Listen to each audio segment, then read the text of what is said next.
Good evening and welcome to Anime-Zing Radio. We're here live on Facebook, YouTube, and Twitch. I'm your host, Doug Engler. Joining me in the co-host seat, as always, is our good friend, Darren Starling. Hello. And, of course, Angela Rose is feeling better. Heyo.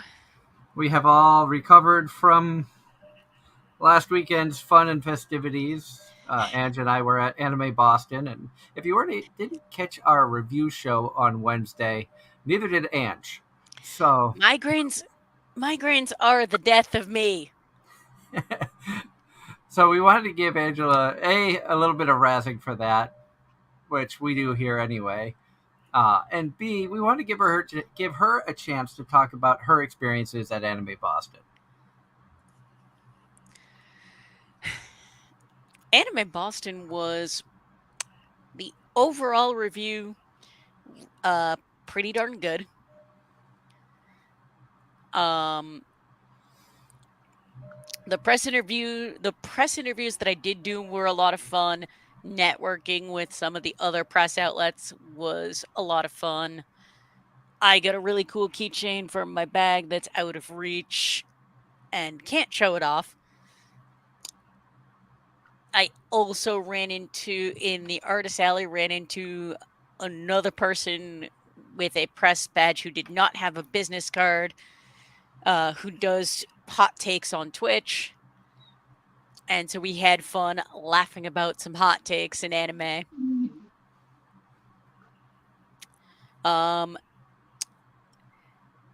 Watching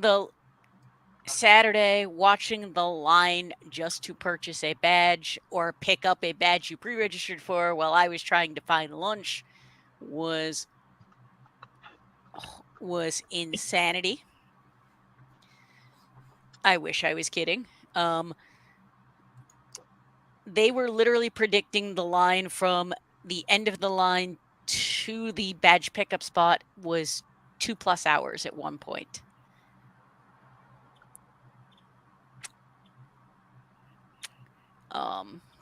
That's where being press was wonderful on the Saturday because I was able to skip that. Yep.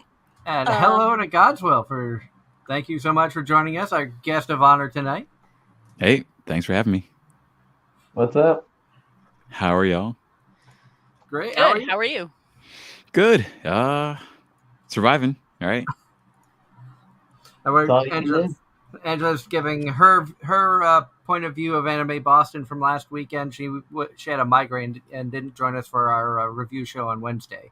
Oh. Sorry. I hope you feel better with the migraine.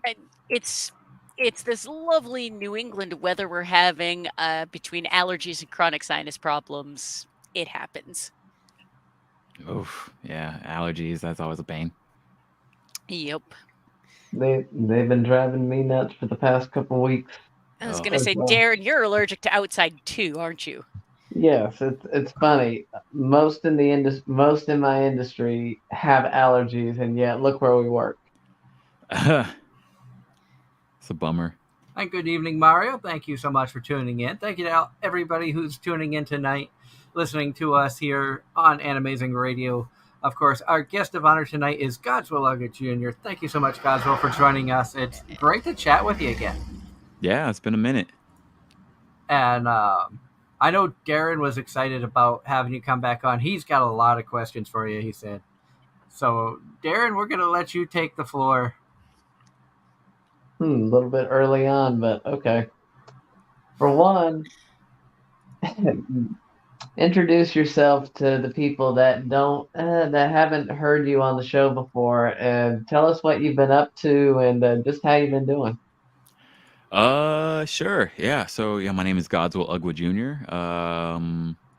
Been in the anime industry for about 8 years. First at Funimation for 4 years, and I've been at Viz Media as a social media manager for the last 3 years, and I'm a community manager.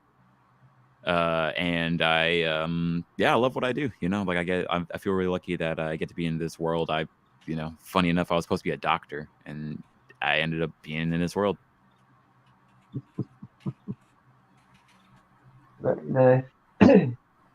And how did you end up in this world? I mean, it's always like I don't have like the clearest answer how I got in here, but like I think I definitely got lucky. Like I just saw Blue Lock, and like I like how they explain like what luck was, like where it's like you stand where the pigeons are pooping. And I made an anime club in college. I got the attention of Crunchyroll and Funimation at the same time. I got lucky that I was in Dallas, where Funimation is based. Um, and then I just was able to do like a lot of activities with Funimation. Like they came locally to my university. I kept talking to them, and then they hit me up. Um, like I was working in a hospital, and they were like, "Hey, would you be interested in trying to work with us?" And um, I've been in the scene since. It's been a lot of fun, pretty hard, a lot of risks, a lot of things that have happened that that have almost got me fired many times. But we're here now, and so far it's still going. Yep. And I know, how many years had you been in the industry when we first met? Because I know originally we met because of Animazement when you visited in what year was it? Like 2015, 16? Do you remember vaguely what year it was? I believe might have been 2016. And yeah, that was year one of me being in the scene. Like I started 2015 April, and just been going since. So yeah, like you met me like way early on, luckily, and um, like even as I left Funimation, like I've been able to keep on going. Doctor Anime, that's funny. So yeah, yeah, like way early on, like so. Wow, time has been flying for real, though, huh? Yeah, no It's kidding. crazy to think about that, isn't it? It really is. Because I know a couple of weeks ago we celebrated our 9-year anniversary for Anime-Zing Radio, Wow, and congratulations. it doesn't feel like it's been that long. So I'm sure you can agree with that. Where it's like, it feels like just like last week that I started with Funimation, and then a couple of days ago it was a switch to Viz, and Yeah, like it's been like even though like it definitely like time isn't flying, it definitely feels like a lot has happened within this time. Like I mean, just the anime premieres that have happened, all the series that have come and gone, all the events, the conventions, the people I've met. Like it's been a ton, but at the same time, it does feel like a ton is happening. That's going to be real exciting to see. So like I'm excited for like what has happened, and excited for what's to come. So yeah. What would you say is the biggest shift in anime that you've seen over the past, well, since you got into the industry? The fact that the more and more common person is has at least a rough idea of what anime is and are being in tune to some of the shows that are airing, even if they are the major shonens. I mean, that's how a lot of people are getting into it nowadays. Yeah, there's a lot. Like for one, simuldubs. Like as I started, simuldubs like started becoming like a thing. Like versus like having to get your dubs like on DVD a year or two later. Here's the dub happening as like the it's streaming for the first time. To the movie premieres, like actually anime in movie theaters, like that has been a huge thing that has been blowing up, where like people are actually able to go see movie premieres as soon, like maybe not like as it's happening in Japan, but like pretty quickly. Like Broly like broke records, Demon Slayer broke records. People are talking about Suzume and Your Name, and luckily it's not just the shonens that are blowing up, but also like different genres that are starting to like make more waves. And then conventions, anime conventions, like have been like a huge thing. Um, like where they're like more everywhere now and like more popularized. Like even though like they still are like growing in more niche, compared to like other events, they are still like becoming like bigger and bigger, where different demographics are able to see them and hear about them. And then I think also like people like honestly like the biggest thing is like just anime being cool. You know, it's like anime is finally a cool thing, like where like in general discussions, people are down to talk about them. Like you see mainstream people talk about them. Meg the Stallion having JoJo's and Demon Slayer fingernail paints. Like, and she's cosplaying. Selena Vega is cosplaying as Demon Slayer, like in her WWE outfits. You had New England Patriot players who came to Anime Boston a few years ago. Oh, really? Yeah, that's awesome. It's like actual athletes of different genres, coming through. Yeah, I actually remember one of the TV shows I watched that's not anime is The Amazing Race. In one season, they had these two pro football players from different teams who met because of a love of anime, and they met at a convention Wow. and recognized each other and just stayed really good friends. That's awesome. And I love that. It's like it's definitely like people outside of the norm of, like just like what you imagine like a nerd to look like. They're coming through. Like they're starting to embrace a love of anime, and it's mainstream. Like I literally just went I went to a mosque for the first time, like just to go check it out like a few days ago. And I befriended people because like one guy I like had a sticker of Killua from Hunter x Hunter on his phone. I went to on the airplane. Someone recognized like a hoodie I was wearing, and we were able to talk about anime. And also like being in the manga scene, like I'm really happy that like manga is becoming more of a thing now. It's like people unfortunately don't read, but at least people are willing to give manga a chance, especially like with like how a lot of series, a lot of different series, like you have to read, for example, The Promised Neverland. Like you're missing out if you just watch the anime. Tokyo Ghoul. People are willing to go see the source material. No Game, No Life, which needs more continuations. Absolutely. More of a light novel, but yes. So yeah, lots of good changes in the last 10 years for sure. And that is where I wish they would actually do the like trade paperbacks faster and make them less expensive, because I cannot read on a computer screen. Yeah, unfortunately, during the pandemic, like there was a paper shortage, like a lot of supply chain issues. So hopefully that will start to be like more of a better thing, So oh, what did I do with it? Somewhere hiding, not within reach, is I have the giant compendium for Death Note. Oh wow. Hopefully you can find it throughout the podcast. Oh, I actually think it is upstairs. I think it's upstairs, sitting on my nightstand. Well, hey, there you go. Important placement. But I thought it was in the stack of books on the floor right next to me. I feel that. Yeah, I mean, it's awesome to see people's collections. People are able to get into like, just accessibility, I think like is the biggest thing overall. Like people are willing to collect manga like digitally or physically. Still collecting anime series. There's more. Hey, there we go. Yeah, figurines. The artwork. People are. Like there's so many ways that people. The clothing. The posters. There we go. Like I love that Spy Family is like such a banger, especially like with families. It's like I've seen a lot of families, like with their children cosplay. Like father, mother, daughters. Like it's awesome to see. That was amazing to see at Anime Boston. Oh yeah. See, like, and more people are just getting into it, and like it's not as weird of a detail anymore. And fun fact, that's one of the few shows that all three of us actually watched. Oh, hey, we all have different tastes in anime. There we go. Like I'm glad that's like one of the ones that's like blowing up, and like people are willing, all over are willing to get into.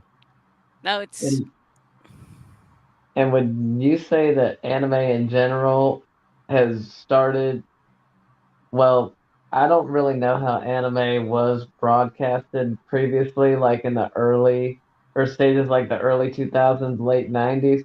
But has the like the appeal, like the different types of genres? Was there like certain genres that anime portrayed, or did it portray everything and it just wasn't, was it due to lack of access, you would say, or just people not realizing what anime had to offer? Um, I mean, like definitely like shonen is like the main thing that was being shown on TV. Like, I mean, many people like me got into anime through Toonami and Adult Swim. Um, some people through Sci-Fi Network, some people through bootleg DVDs and anime clubs, right?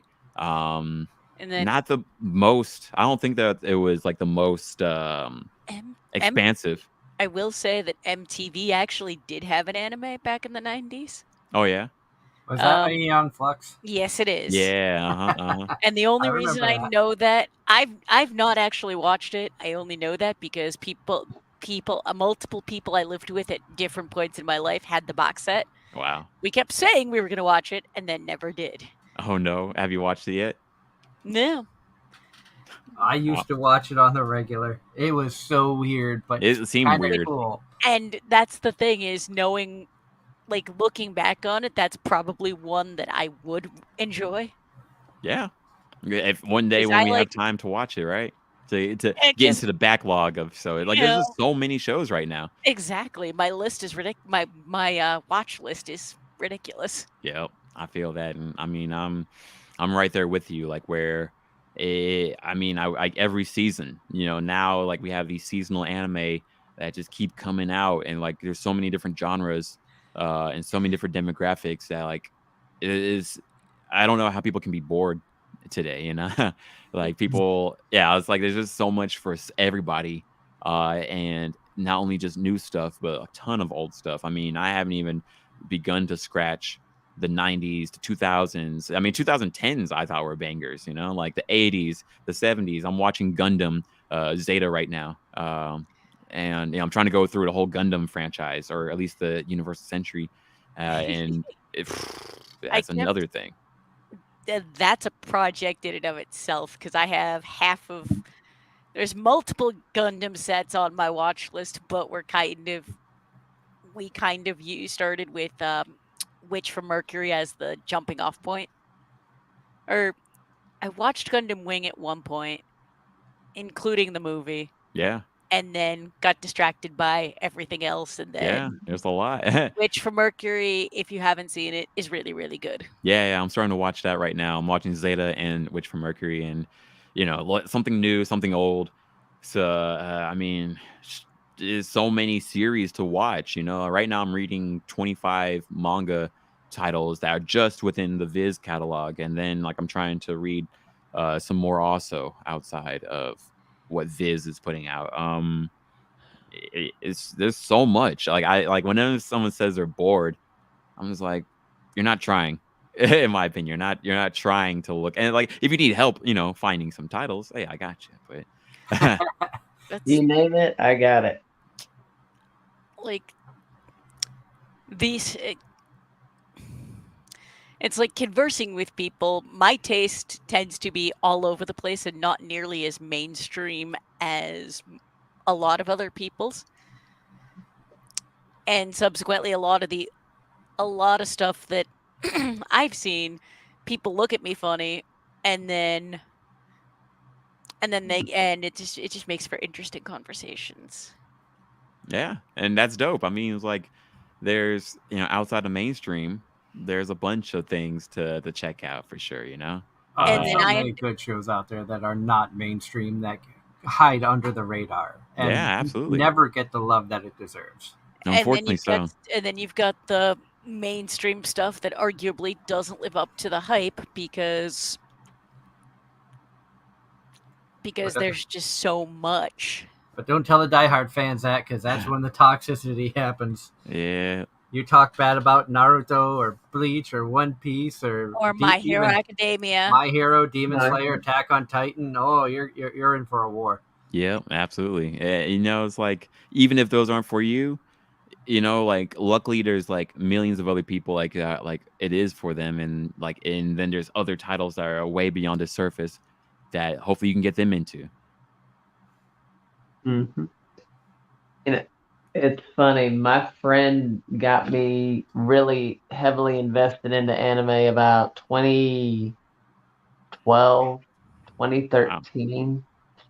Um, Basically, he couldn't drive at that point. I can't remember if it was because he was younger than me or because his dad hadn't let him go for his license yet.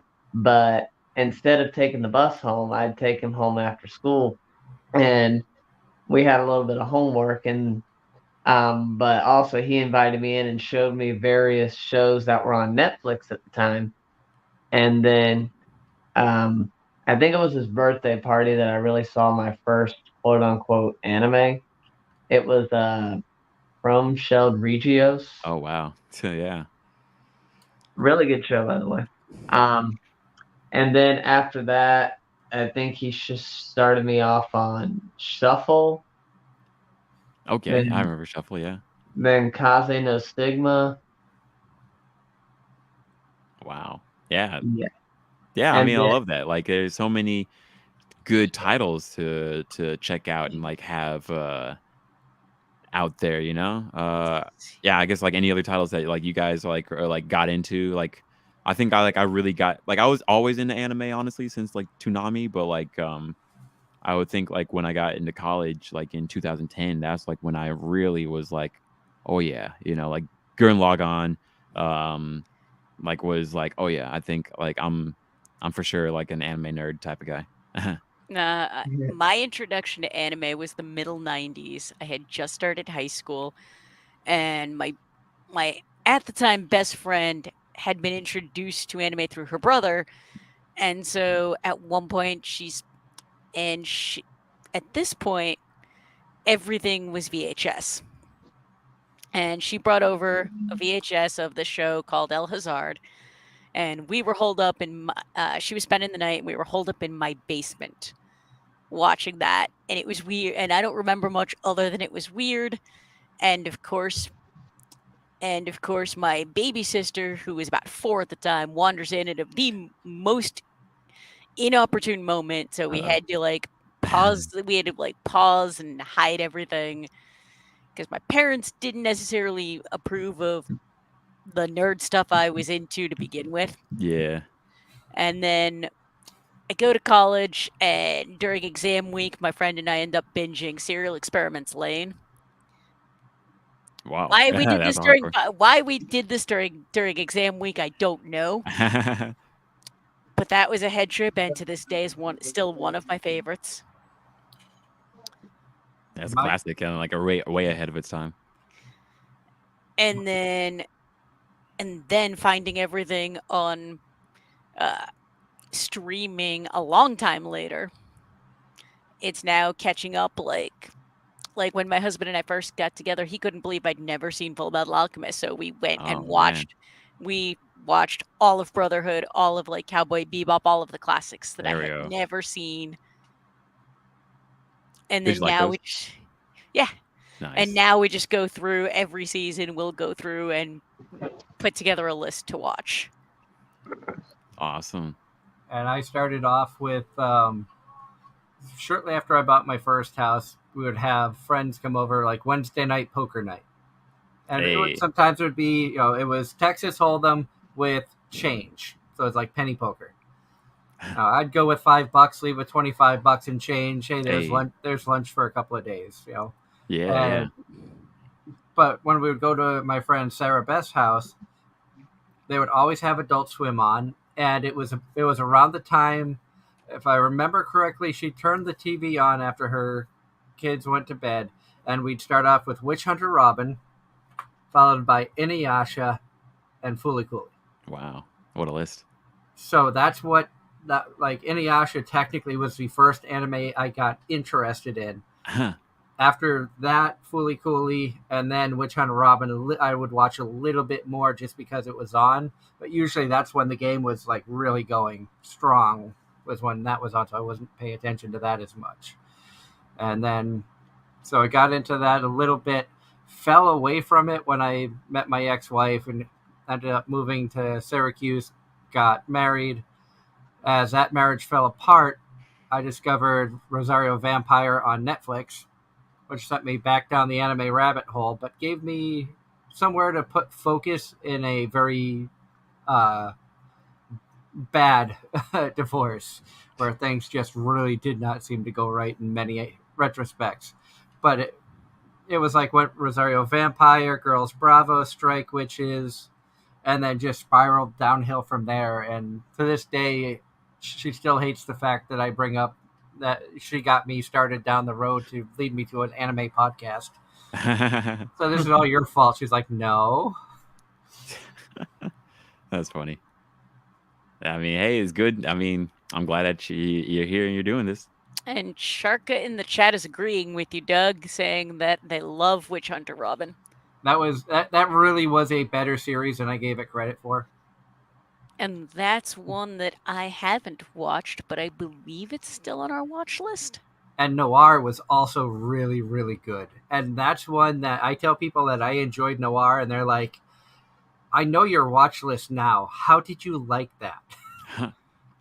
There's just something about it that was really, really good. Because sometimes you watch something at exactly the right moment and it hits a lot deeper than it would otherwise. Absolutely.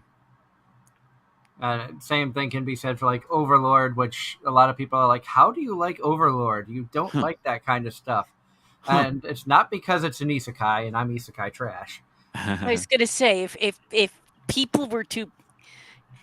If people had to basically play the game of who watches what show, I bet your audience would peg that one as mine. Overlord, yeah, that's a good one. I need to watch new season. I've only seen a few episodes. It is quite good, and that's another one I need to get back to, but priorities. Yeah. I mean, there's so many shows out right now that I don't blame anybody. I'm behind on it. I've only seen the first 2 seasons. Yeah, I saw season 3 and I loved it, but I need to watch the season 4. So my wife and I argue over who's a better character. She's Team Albedo, I'm Team Sheltier. Uh-oh. That's like Civil War status right there.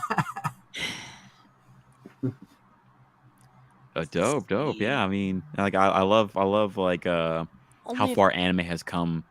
And like honestly, anime, like I'm really happy about it because like it has inspired me in so many ways. Like I always testify like how One Piece has changed my life, like where it personally and professionally, like where I've been able to make a lot of friends because of One Piece, like inspiring me to like take my path. I mean, like I said before, I was supposed to be a doctor, but then One Piece really like inspired me to like take a risk, like my parents are not happy with me, but I'm happy like where I'm at right now. They just stopped asking me if I was going to go to medical school 8 years later, but and thank God that my sister's going to medical school, so somebody's in medical school, but that's what's taking the pressure off. Finally. At the same time, like I'm really happy, like it has inspired me, like so many different series like have inspired me, go work out or like go try to make friends of different demographics, go explore the world, go explore different types of entertainment, at the very least. And it's only has paid off multiple ways. And then professionally, for sure, I mean, here I am, I'm able to talk with people about my love and passion, and people are about it. Now, is it weird to look back to when you started this anime club in school? Did you ever think that you'd be sitting here in 2023? I've worked for anime companies, social media managers, and I've met the voice actors. I've had all these opportunities just because I enjoy anime. If you could tell yourself that back then, do you think you'd believe you? I mean, definitely. I think about that heavily. The other dimension of me that's like, we're here. Because I definitely didn't believe it. I was. Then again, in a way, I sort of do believe it. Like I did. Like I knew something was gonna be different. Like even though like my parents were like, "You're gonna go to medical school," like I knew there was something a little bit different. Like where I was like, I don't know if that's. Excuse me. That's necessarily like the path I'm gonna be going. Excuse me. Because I don't know. Like I just always felt like, like I feel like there's gonna be a little more. Although I didn't think I was gonna be doing this. I didn't think anime world was gonna be my career.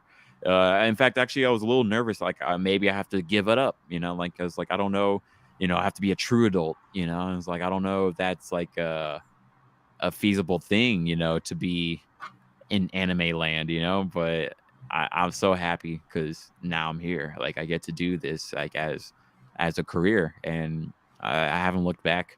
Or I mean, not look back, but like I'm grateful to be here. I'm grateful that this is my life. Like I don't take it lightly. I'm not like, of course this is gonna happen. I didn't think this was gonna happen, to be honest. So, but I'm happy that this happened. Well, if you look at it, now you're a true adult in anime land. So Yeah, honestly, you have the best of both worlds. very much. I feel that. Like I actually do feel like, wow, this actually worked out, like where I can be a responsible adult that's paying, bills and taking care of myself and, helping others. But I get to also be in a passion, I get to do a passion project of mine. Like I really thought there was a time I would have to give it up. But then again, when I did my master's, I thought, like when I did my master's in healthcare administration, like there was a time like I was like, maybe I should stop watching anime, maybe I got to give it up. But then that was the most miserable I ever felt. Like I felt like what am I doing?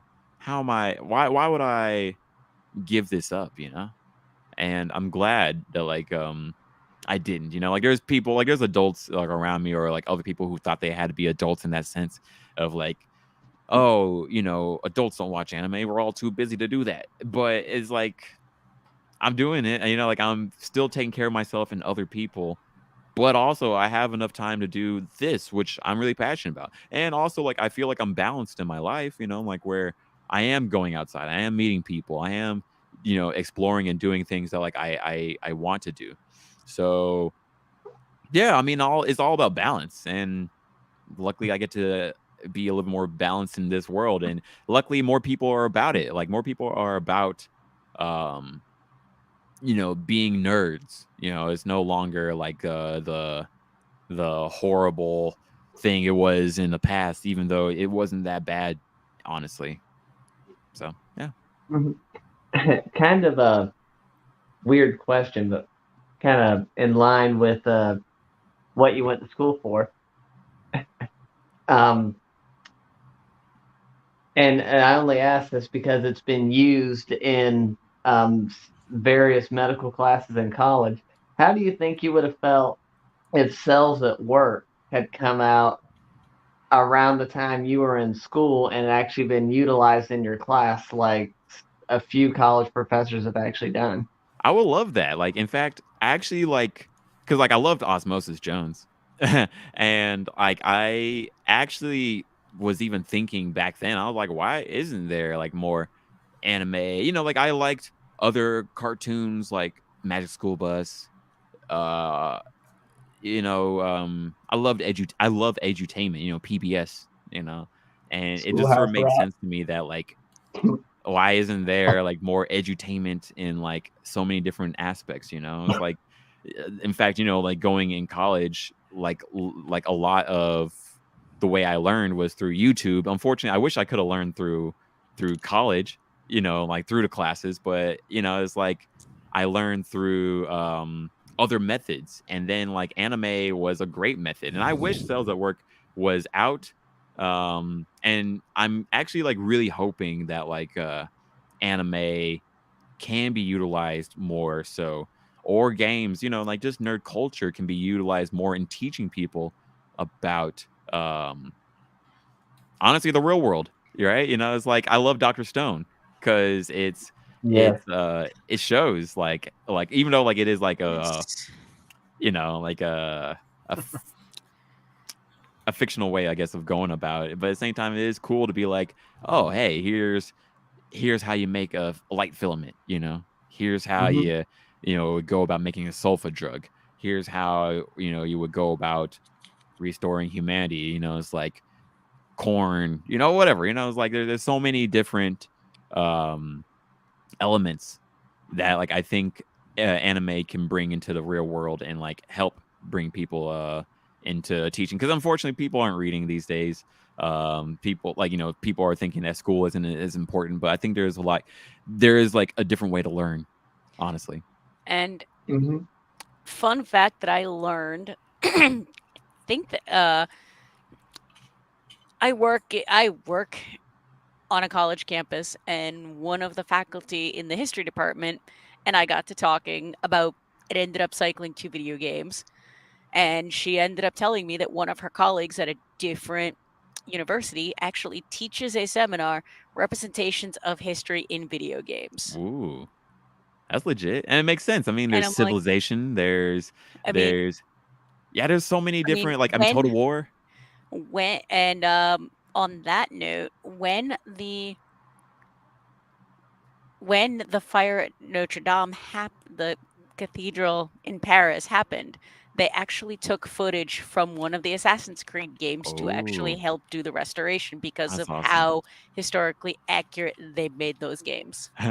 That's awesome. Like, just to put things into a perspective of nerd culture Yeah. I, becoming far more mainstream. yeah, I love that. I think, I'm glad that people are finally not just looking surface level at these elements, and are actually there are a lot of details to gain from these nerd aspects. And And on the anime side of things, talking about edutainment, as you called it, there were two animes that were really, really good for behind the scenes of explaining and showing how games are produced. You Oh had New yeah, Game there's New Game. and you had Psycho, After School Dice Club. That's a new one for me. After School Dice and Club, they showed how tabletop games, because one of the characters designs her own game while working at a board game store. Wow. And both were fantastic. Very, it was interesting to see the behind the scenes of how stuff was made. And give New Game, I know, was written by somebody who used to work for a video game company, so they basically put their experiences into, I don't remember if it was a manga or a light novel, which then got the anime adaptation for 2 seasons. But um, that's one that I absolutely loved. I've got two Nendroids up on the shelf behind me, Hey. Alba and Hifumi. Yeah, I love it. And they're entertaining. They were fun. I like New Game a lot. Yeah. And it's I'm go- oh, anime game. Oh yeah, gamers. Although wasn't gamers That more wasn't that wasn't about that gaming. wasn't yeah, about that became more gaming. like a romance like a rom-com, right? That But was an anime that never would have happened if people knew how to talk. Yeah, mhm. right. Like um, I yeah, that was a rom-com one, right? I think yes, so. Yeah. it Um, was. But I was very blessed to have a press interview with Brandon McInnes, who is the main character from Gamers, on Yeah. Sunday at Anime Boston, and it was fun to talk with him a little bit about that. And he said that was the first lead role he ever had, Wow. which he did a fantastic job getting people to either really love or hate that character because his Yeah, performance you was felt that good. away. I remember watching that, and I had a fun time with it, but definitely I felt away too. um, did you watch Psycho Know How to Raise a Boring Girlfriend? No, I haven't. Is that newer? No, past 5 years, I think. You probably recognize the main character if you saw her. Basically, guy wants to create a visual novel, and he finds this girl on the street that turns out goes to his high school. Um, I think he catches her hat or something and decides to use her as the basis for his heroine in the game. And then he has two friends. One's a doujin artist, and the other's author. And he incorporates both of them into it, and it kind of turns into a rom com. But ultimately, they end up making a functional light novel. Okay, that's pretty tight. That's awesome. And I know there's several other anime about making manga. Comic Girls and Comic Party, which is an old one, definitely delved into the doujinshi and manga world. Little Sisters All You Need also dove into the manga world a little bit, And and the also, gaming world. yes, I remember hearing about that one a lot. if you can make it through the first 3 minutes, then you were good. Yeah, I remember like that's why I heard a lot about it. Yeah, the first few minutes were like, "What am I watching?" And then the real show began. Pretty much.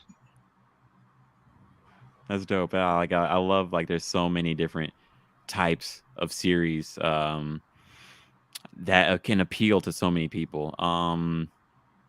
Yeah, like I love it. Like I absolutely adore like I mean there's some weird shows out there for sure, but at the same time like there's a lot of really great content out there. And probably the best part about a lot of these newer shows and series in general is how much research the authors do into various materials from the real world to incorporate into the show to try Yeah. and get as historically accurate as possible, to try and get it as factual as possible. We were talking earlier about Dr. Stone, great example, Cells at Work, Food Wars, um, how heavy are the dumbbells you lift, Yep. just all kinds of stuff. Yep. It's awesome.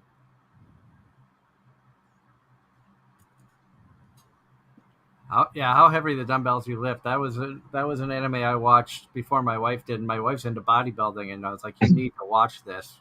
Wow. She then cosplayed Hibiki, the main female character, at a couple of conventions. Anime Boston last year, Colossal Con East last year, and that was fun just to see the reactions that she got. That's awesome. And I remember like when that came out, a lot of people started working out more. I got out for walks more, and I contributed to that because when I stopped watching it, I stopped going for the walks. That's I got awesome. back to being lazy. I feel that though, but yeah, unfortunate pandemic like sort of stopped a lot of momentum, but at the same time, it's really cool though that a lot of people were really passionate, like or like at least like the momentum, One Punch Man, like got a lot of people like trying to get strong, and hopefully like there'll be something again that like I mean Mob Psycho, right? Like that also got a lot of people um started with a lot of things. So yeah. It's I it's would it's it's happening. I would say probably one of the most successful things in anime culture to date, even though it's not directly anime, to get people out of the house was Pokemon Go. Oh yeah. Yeah, like I still like I mean, it sort of slowed down with me with Pokemon Go because of current drama of them raising prices. Yeah, like I'm on Pokemon Go too. Like I mean yesterday was a community day. Yeah. Unfortunately, like yeah, like a lot of people are feeling jaded with like the price rises, but at the same time it is getting people out there. Like nerd culture is becoming like more active and I think that's great. I mean, not trying to die, because of inactivity. So yeah, I feel that. And I'll say this: apparently, Irons has been seeing your cat pop up on screen, so he's got to hop up on the couch to get his Hey, camera time. yeah, my cat is right here in my lap, and she hates other cats. So, yeah. I was Irons about hates to say, most people except for like me, my wife, and daughter. Hey, there we go. That's a special thing right there. I was wondering with all the stories I've seen you post, how many cats do you have now, or were that just from like Just the one various cat. places? Just the one cat. Okay, so were those just cats you were encountering Oh, like other in your cats? travel? Yes. I could have swore I saw you posting stories about other. I guess. Oh yeah, yeah. I guess like in the past, yeah. Like I would see like if I see other cats, like I like somebody I was seeing for a while, like she had a cat, like some like a Munchkin type of cat. So yeah, I mean now I'm becoming more of a cat guy. Well, I'm not gonna lie, I was always a dog person, Me too. and I kind of became a cat person, and the reason cats were never my thing is because I'm severely allergic to them. When Yeah. I was younger, I was staying over with my Okay, bro. cousins, and I woke up in the middle of the night on an air mattress with a cat beside my head, Uh-oh. and I couldn't breathe. Uh-oh. And they know. They know. They're like, let's see if we can get this guy. And this is Yeah, why he likes the cats now. It's stuff Hey, like this. I mean, of course. that Na- helps. Nagatoro was a huge influence. Nagatoro, Cat Planet Cuties, Let's see. Nekopara, Ne- High uh, School DxD with Konako. Whew. yep. Yeah, And, there's a lot. and then you have me, who in the past few years has switched. Like I still love the Cat Girls, but I've grown a strong liking for many of the Dragon Girl characters. Oh yeah, I guess Miss Kobayashi. And actually, none of my top 5 are Kobayashi. Wow. Even from Kobayashi? None of my top 5 favorite Dragon Girls are from Kobayashi. Wow. I mean, Kana's adorable, but like I put Lady Scotty from Monster Girl Doctor ahead of her. I put the Air Force General's daughter from Realist Hero in front of her. I would put the Dragon Girl from Beast Tamer ahead of her. Killing slimes for 300 years. Yep, I put both of them. Both of them I would put in front of any of them. I mean, I love Alulu, but yeah, I think Alulu would probably be like 6th on the list. Kana maybe 7. There's a hot take right there for you. Hey, I mean, sometimes it is like that, right? And speaking of which, and one of the main reasons I really wanted to have you back on, you hosted a convention recently in Dallas, if I I'm did, yeah. correct, I did. uh, Yep. called what was Waifu it? Expo. Waifu Expo. Yep. Yes. What was the inspiration behind that, and how did you actually go about planning it? Was it a Viz sponsored event? Was it an idea out of your head that you tried to get sponsorship for? What led to the creation of it?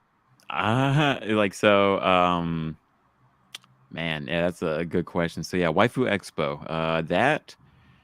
Um so like on the side, like I do like a group called That's Dope Entertainment. So, like my own podcast. There's podcasts and parties.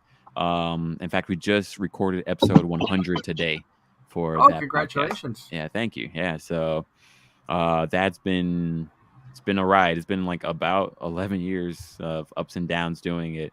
So and then also like I would just always do parties and events. And I actually did like a convention back in. Oh, also another reason like Funimation noticed me. I threw a convention at UT Dallas, and it worked out really well. And it's still ongoing.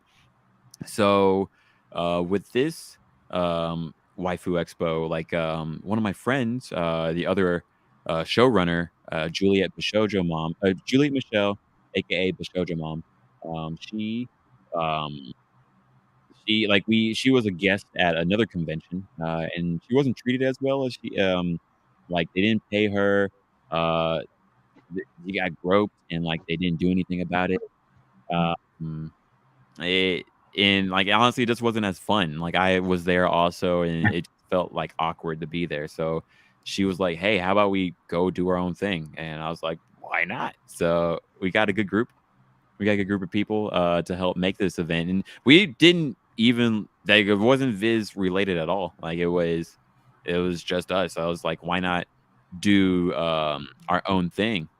And I'm really happy that like it worked out because it was a giant risk. It was like all self-funded really.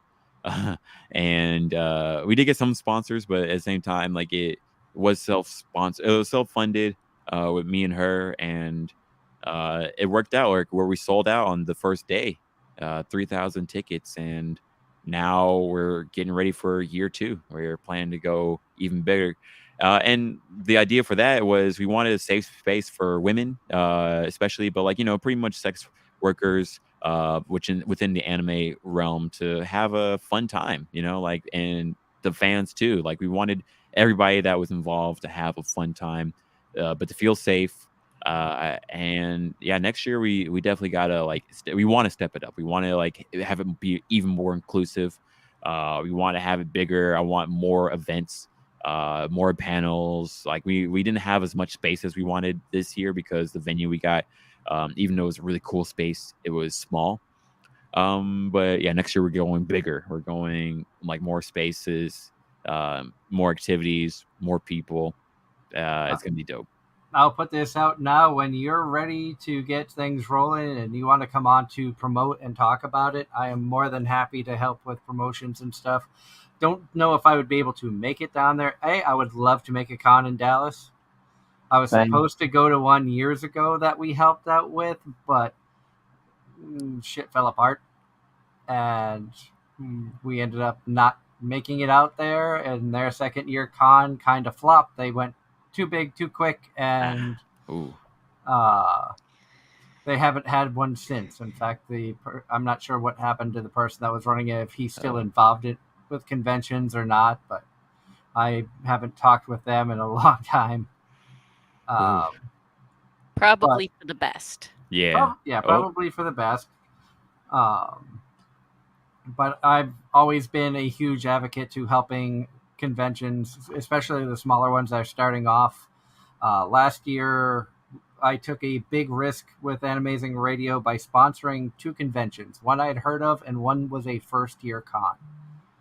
Wow. And the first year, and for both of them, unfortunately, we couldn't back them financially, but we provided gifts and show spots where the overall winner of the masquerade would be a featured guest. At PucciCon in New Jersey last year, we ran a contest that anybody who subscribed while at PucciCon to our YouTube channel would be entered for a chance to be a guest co-host with our Aaron Campbell interview. Wow. So they were very good prizes that we were donating to the con. So where financially we couldn't back them because we're a self-funded small podcast, but we still figured we had a good way of giving back to the community. Plus, having a table at these cons, I live streamed from the table at every con that we tabled at. And Angela was there with me in New Jersey, and it's fun to see the interaction. People can see themselves on camera because I'd have my laptop set up facing me and a monitor facing them, so they could read the chat as people are saying hi and I love your outfits. And so a lot of interaction, and we have viewers all over the world. So that's awesome. I mean, if somehow I was able to make it down, because I did hear about Waifu Expo. It was one that piqued my interest, but I knew financially I wouldn't be able to make it down there. Plus, this year we're moving from northern New York to Pennsylvania. So that's eating up a lot of budget. Yeah. See, I'm depending on when I'd actually come out to Dallas. Hey, because I've never. I'm in New England. I've never actually been to Texas, and I almost ended up going the other week, but it would have been to San Antonio. Hey, yeah, come on to Dallas. Dallas. I mean, I'm in LA right now, but at the same time, I'm from Dallas, born and raised, and I've always enjoyed it. Like, it's also a growing hub for nerd culture. A lot of the headquarters are there. I mean, Funimation, now Crunchyroll is there. So, and lots of things to check Sentai out. Filmworks is down there too, aren't they? I think they're in Houston, actually. I knew they were in that general area. Yeah. So, yeah, Houston from Dallas is like 5 hours, but at the same time, time. From where I am, you pick a direction, drive 2 hours, you're in another state. Yeah, Texas is huge. I think that is true in every direction. Texas is huge. Except I mean, El Paso, because then you're in the water. Yep. Nope. Truth. I am in Boston. I'm in Boston proper. Wow. Well, the outskirts, but. Okay, so I mean, going to Anime Boston was easy for you, right? Easier. Easier for her than me. Yes. Literally a 15-minute drive. Oh, nice. That's way good. For PAX East, we don't even bother with hotel for that reason, is because to park the car all day is $25. For a hotel in that part of Boston, forget about it. Yeah, I bet. like even on a normal day. Like 25, like all day in Boston from like literally before 8 a.m. till midnight. $25. Wow, that's nice. And for Anime-Zing, which is where we met at, Yeah. because it's my local convention. It's a 15-20 minute drive into downtown Raleigh. So, and then they have event parking, which is like, I don't know how much it's changed in the past couple of years, but I think it was like Inflation. $6 or $7 for the whole day for the parking decks right around the corner from the convention center. Wow. And that's where the differences in cost of living come into play. Yeah. Yeah, cost 'Cause of living is something else these days. And statement for Angela from the chat room. Ross says, "My dad and sister saw Dungeons and Dragons last week while I saw Mario. He said it was a lot of action packed." Dungeons and Dragons is on my radar again. Just I haven't had time. Yeah, And it then has so the many things sad coming thing out. is that might be a one I end up waiting until it hits HBO or Netflix insert correct streaming service here, because I have access to most of them. But yeah, getting to the movies is not easy from where I am, and movies are expensive. Oh, I feel that. Mm-hmm. I think the last movie I went to see was the Konosuba movie, like 2 or 3 years ago. The last movie I saw at a theater that I wanted to see was Girls in Panzer the film Uh-huh. at a backstreet theater in a basement on a side street in Boston. That's pretty And dope. I was afraid I was going to be the oldest person in the theater watching this, and the guy behind me was actually a World War II vet and loved the animation of the tanks. We talked a little bit, and he couldn't believe how real they got. Like even the feeling through the anime, he felt like he was back driving those Panzers back in the day when he served in the military. I Man. actually think the last movie I saw in a theater was in fact Everything Everywhere All at Once.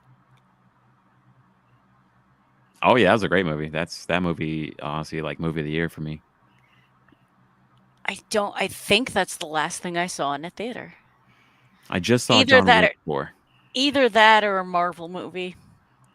Because Marvel movies, one of my social groups tends to make like a big thing of going to opening day and all, going to a restaurant and giant night of social. That's pretty dope. Now you were talking about Waifu Expo and putting that on. For our listeners out there who may not have heard about it this year, what were some of the events that you had going on that would entice them to want to go next year? Yeah. So we had a bunch of OnlyFans models come through, like lots of popular ones. That was like one of the biggest things. But then we also like had a lot of fun anime themed events that happened like throughout. Our burlesque show was a huge deal. We had like a very a very interesting and fun cosplay not contest, but like I'm trying to remember like what we called it. Um but it was different for sure. Um and like we try to like like even though like is like a standard anime convention, like we definitely wanted it to be like a lot more fun to entice people to come back to the panels. We had maid cafes that happened on Sundays. We had man, we had a ton that happened like just throughout the day. Like it was packed, and I was just running around like trying to make sure things were going right. Hotel wasn't mad at us. We it was a lot. Like what else happened? The raves, like we try to make sure like they were more fun than just the typical, just typical dance parties. Um, everything. Like I mean, people like had a good time. Even people like were happy about the security. Like security like was something that like people um like actually like said that they like enjoyed. So yeah, like a lot of different elements, so, like just trying like to make the foundation of like a convention better. And then this next year, like that's where we want to like really like blow it up some more. We really want to do we really want to do the things we couldn't do last year, like karaoke or like the video game rooms, or maybe like hentai manga reading rooms. Like we wanted to do those, we just didn't have space. But now, like we're planning to have space, so we're planning to go even bigger than before. How many days was the convention? Was it a 1 day, 2 day, 3 day? It was 3 days. Oh, it was? Okay. Hmm. Yeah, And you we. said you go ahead. Oh, sorry, no. We did all 3 days, from Friday till Sunday, and it was exhausting, but we did it. And how fast did Tis? Yeah, I heard you say you sold out. How fast did they sell out? On day one, like we had to stop selling on Friday, um, and then yeah, unfortunately, we just didn't have like fire marshal was like, yeah, we don't have room, so yeah, we So, packed it out. so did you sell tickets in advance, or was it at the door only? We did both. We sold tickets in advance.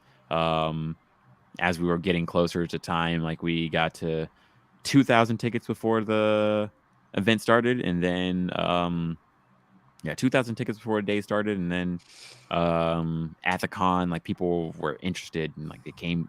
And Sunday, like Saturday, Sunday, we had to unfortunately turn people away because we just didn't have space. Wow. Wow. And how did you go about advertising? Did you have like any local? Did you manage to get like on any local TV, radio, or was it all like social media, word of mouth? It Like, was all social media and word of mouth. Like, yeah, like luckily the OnlyFans models, like they help promote like the con for sure. But like we had a great team on the social media team that promoted it. Yeah, mainly social media. Like it was a really good experiment just to see like how far social media can go. So yeah, we didn't have to even like do anything local like that. But next year for sure, I would like to. Although it is a little hard to talk about 18 plus con in like the mainstream, but at the same time, there's a lot there's a lot that we're One gonna plan thing to do next time.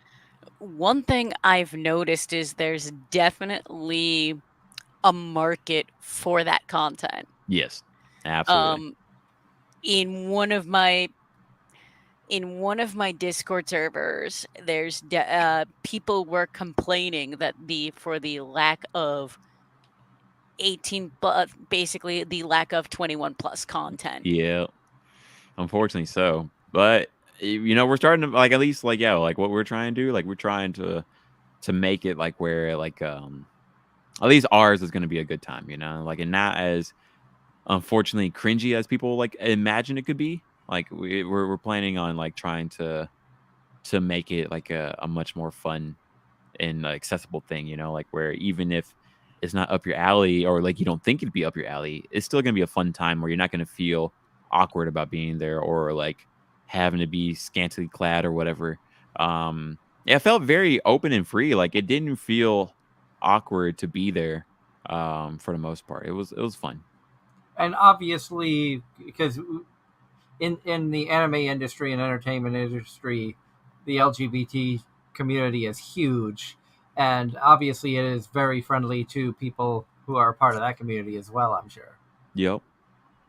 Absolutely. Like that's a huge thing. Like where it's like I want to be like more inclusive, especially as we go, bringing in, men and different sexualities and different genders to come and honestly strut their stuff, have fun with us. Like, but we're all here to enjoy anime and have a good time, right? Oh yeah, and I don't always like to bring up politically correct stuff, or Yep. the stupidity of the world today has us all on edge about anything we say or do. Unfortunately. But I wanted to make a point that your event was something that was all inclusive. It wasn't Absolutely. we don't we want everybody to feel welcome and safe, not certain demographics or Absolutely. sexualities, and so I want to make sure that's something that we specify here so that there's no backlash on anybody. Absolutely. Yeah, for sure. I mean, that's the goal, honestly, like where it's like we want to have fun. We don't want anyone to feel like they don't belong. We want people to come in with us and just have a fun time, you know? It's like, and if there was any problems, like there of course were some problems, but at the same time, we handled those real quickly. Like, like that was a huge thing. Like if no one's gonna try anything with us, we don't want that. We want people to feel comfortable as they come through. And like if there is something, we take care of it versus like putting it off or ignoring it. We took everything seriously. Um and yeah, like we're like this last place we had, unfortunately, like it wasn't as even like handicap or ADA accessible, you know. So that's something we're aiming to do, like so that way people with disabilities or with different functionalities are able to enjoy it too. You know, like or it's going to be a time of learning. Um, we're not gonna like and like our big goal also wasn't to make anyone feel bad, even if like they messed up. It was to hopefully have it as like a learning process. Be like, hey, you know, don't do it again. Here's how to do it better. Here's how people want to be approached. Here's the way to like make it so that way people can have fun all together. Like we're having fun. It's all about having fun. Because I feel like that's like the whole intent versus execution per se. Yeah. Because So you can definitely tell when someone's saying something and just unintentionally says it completely wrong and someone gets offended, and then it's yeah. that whole learning experience versus when you can definitely tell that no, this was intentional and someone was being an Absolutely. asshole. And like that was a big thing, it's like if someone's saying that they're going to try to hurt people, well, we take that seriously. But if someone's just like accidental, like touch, but it's like they're not trying to like offend you, like we're not gonna kick somebody out for that. Where we understand how it is. It's like we understand like unfortunately, it is hard to talk to people, especially coming out of the pandemic. We're all still like getting back into that state of mind, right? So like yeah, we're trying to make it as a situation of like we're where we all understand. We're trying to understand each other. We're trying to talk to each other more than um yeah, talking was like the biggest thing. Like our security team like was more about talking rather than taking names and kicking ass. And Exactly. from what it sounds like you found a really good group, and something I've preached on this show for the last few years, especially since the pandemic and cons started coming back, is the team at these conventions, the volunteers and staffers, can make or break your experience at an event. Yep. And if you can find a convention that has staffers that are memorable for good reasons, or you had a good time because interacting with staffers as people who have had tables, press, or my wife being an artist and helping her out, we can understand. And Angela herself has staffed multiple conventions, so she has a very good knowledge of the ins and outs behind the scenes as well. And when you have a staff that knows what they're doing and looks out for everybody, like PucciCon staff was amazing. The one thing that impressed me about them when we did their convention in Pennsylvania last year was they had multiple staffers who came by the table to check every artist. Are you okay? Do you need anything? Do you need water? Do you need somebody to cover a table so you can get something to eat or use a bathroom? Like, and it wasn't just staff, but the owner of the con also made her rounds to check in on every single artist, vendor. They treated every vendor and every artist as if they were just as important as the guests, and that was something that kind of blew me away. And then when we did the New Jersey show, Angela, you and I talked about how it Yep. was the same thing. Yeah, and I've experienced both ends of the gambit. I'm not. I may or may not have talked about this on air before, and I'm not going to name the convention intentionally, but one of the worst convention experiences I ever had was a long time ago. My So one of my good friends has a physical disability, walks with a cane as a result of a car accident, permanent nerve damage, and we were we were on our way back to the car to leave, and the security guard, and we're in cosplay because it's a convention, why Of not? course. And I don't know if it was the convention center staff or the con security.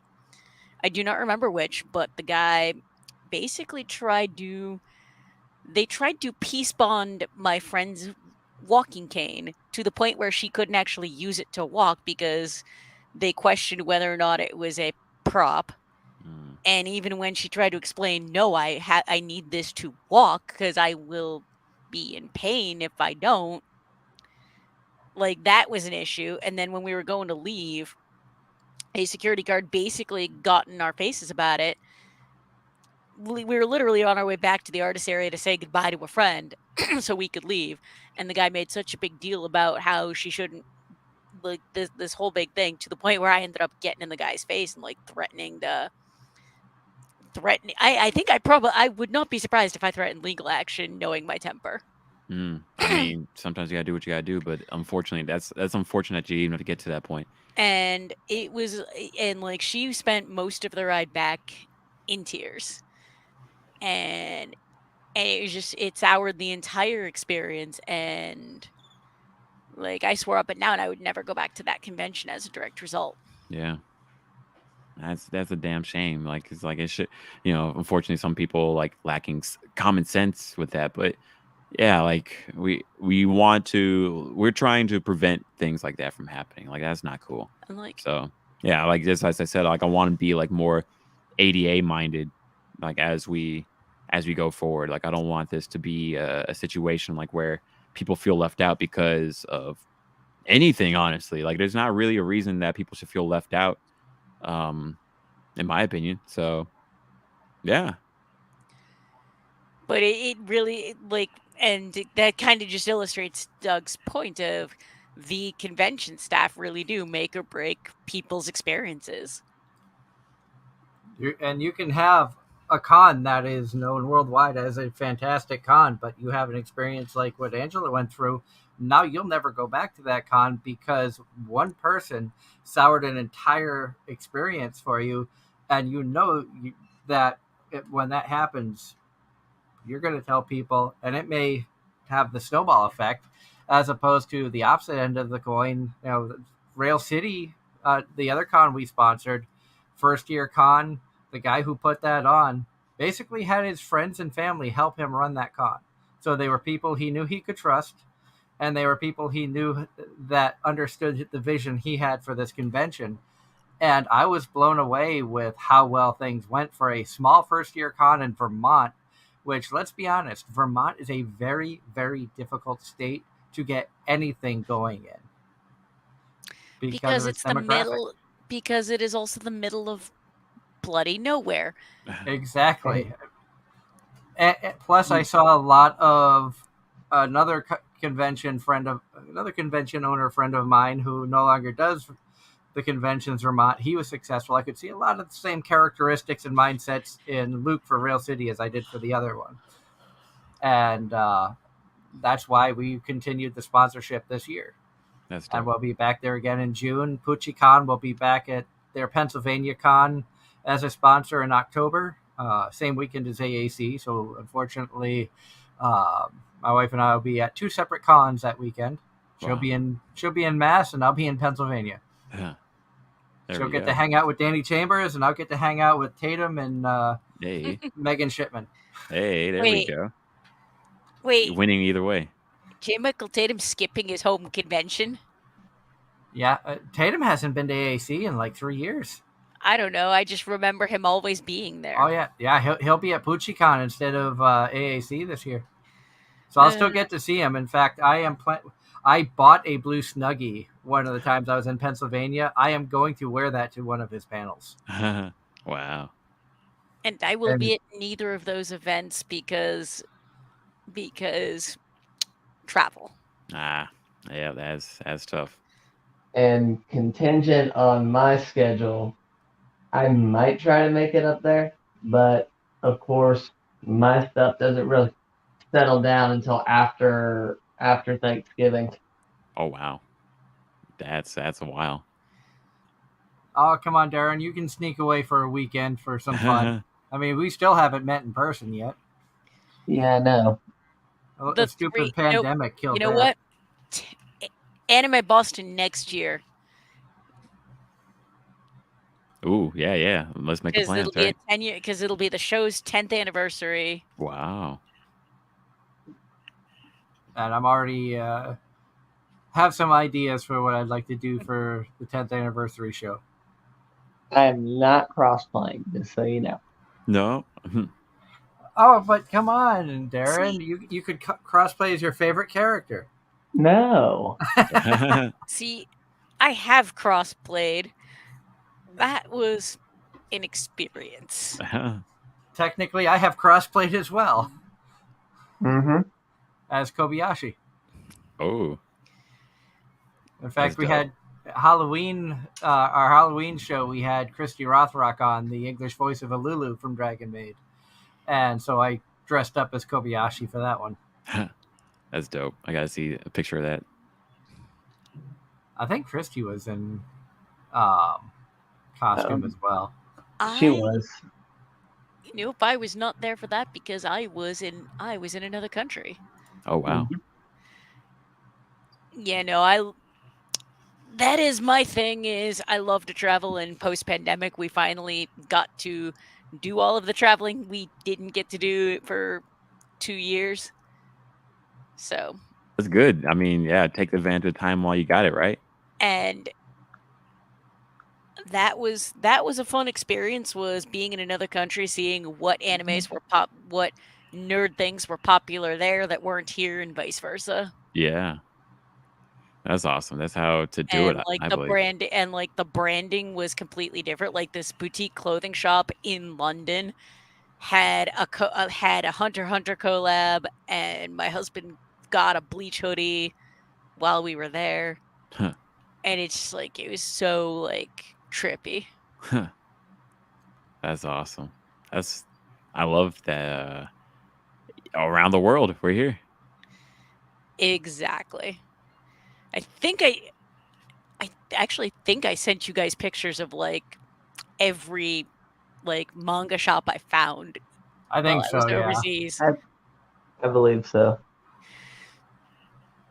And then it's crazy to think just how, like, back to our early conversation of how wide and how mainstream anime has become all over the world, not just U.S. or Japan, but Yeah. down to the point where in Paris we found a smaller comic shop that had some manga, and we could tell what it was from the art, but but it was all in French, so it was like, wait, what?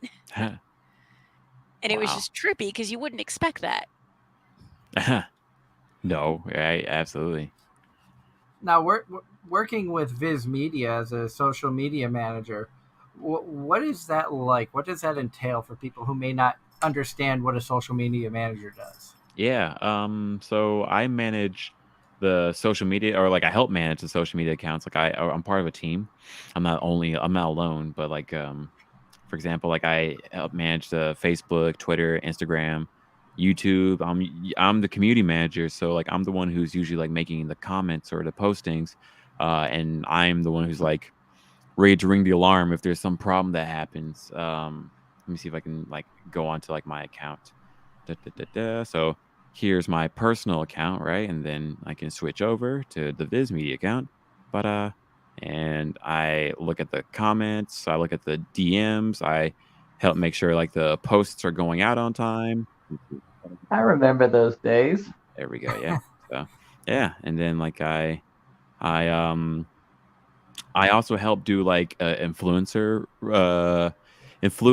relations of sorts, like where like I will help coordinate influencers like YouTubers, um cosplayers to help do promotions for us. So um yeah, it's been a fun time, like, meeting a lot of people.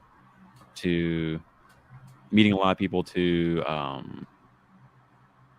like honestly just having fun with it, like it's like you like that show, I like that show, like if there's a problem, I help route them to like the right sources. If there's there's something to be promoted or talked about, like I'm usually the one that's like helping to get the right people for like the right job usually. So yeah, that's my job. And yeah, it's a dream come true. I mean, it's not something I ever really thought I'd be doing, but I'm here. And you said that you were reading like 25 mangas or trying to keep up on that. Yeah. What are some of some of your favorite titles that Viz is producing right now? Yeah. One Piece is number one. Don to Don, that's the sleeper that like I want more people to like really jump on. I mean, there's a lot. Akane Banashi is really good. That's Who about picked up Bochi? I heard Bochi was getting an English adaptation. I don't I remember who don't think picked we that have up. it. I think I'm not sure who has it, but yeah, Bochi the Rock, right? Yeah, Yeah, I don't know who has that title. that was the anime that came from out of nowhere last year Yeah, that super hit. everybody loved. Geeky. I thought Yeah, it was fantastic. like I wanna Now, jump on that. comment from the chat because it's still relevant. Speaking of manga, apparently it's getting banned, or apparently Assassination Yeah, Classroom is Florida. getting banned in Florida and Wisconsin. Wow, Wisconsin too, but unfortunately, Really? yeah, unfortunately, like dumb politics. People are, yeah, people are just scared of like. No, I'm not. It's dumb. People are banning books. Dumb And, politics. We can kind of leave it there. Yeah. So yeah, Yeah, we're not expecting this to turn into the interview we had with Sean Shiplak, where information comes out that you weren't expecting. Oh. Yep, that is. To give you an idea, we had Sean Shiplak on the show last year about the time that there was a big uproar about how much voice actors get paid, and because of the whole yeah, a Crunchyroll versus No, it was the I think in relation to the Bayonetta Bayonetta. thing. Oh.